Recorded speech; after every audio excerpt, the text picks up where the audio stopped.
കണ്ണു തുറക്കാത്ത സർക്കാരിന് മുന്നിൽ തലമുണ്ടനം ചെയ്തും മുടി മുറിച്ചും ആശമാർ. 50-ാം ദിവസവും വീര്യം ചോരാതെ ജീവിത സമരം. നിരാഹാരം 12-ാം ദിവസം.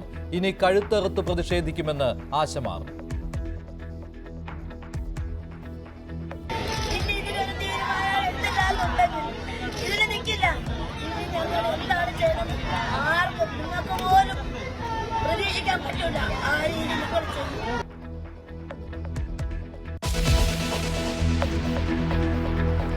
പൃഥ്വിരാജ് ദേശവിരുദ്ധനെന്ന് ആവർത്തിച്ച RSS.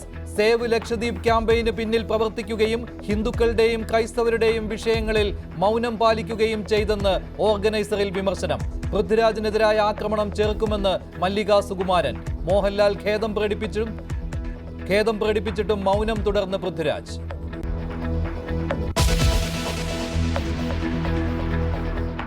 വഖഫ് ഭേദഗതി ബിൽ കേരളത്തിലെ MP-മാർ പിന്തുണയ്ക്കുമെന്ന KCBC നിലപാട് സ്വാഗതം ചെയ്ത് കേന്ദ്രമന്ത്രിമാർ.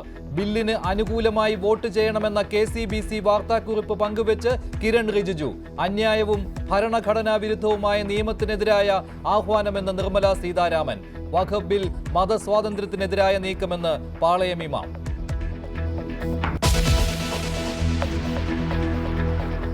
വീണ്ടും കേന്ദ്രത്തെ പുകഴ്ത്തി ശശി തരൂർ. കോവിഡ് കാലത്ത് വാക്സിൻ കയറ്റുമതിയിലൂടെ രാജ്യത്തിന്റെ ആഗോള പ്രതിച്ഛായ ഉയർന്നെന്ന് തരൂർ. മോദിയുടെ വാക്സിൻ മൈത്രി പദ്ധതിയിലൂടെ സമ്പന്ന രാജ്യങ്ങൾക്ക് പോലും സാധിക്കാത്തതാണ് ഇന്ത്യ ചെയ്തതെന്നും തരൂർ.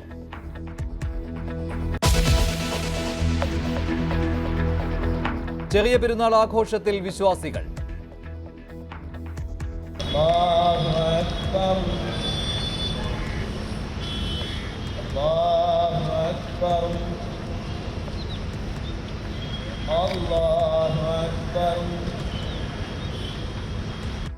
ലഹരിക്കെതിരെ പോരാടാൻ പെരുന്നാൾ ആഹ്വാനം.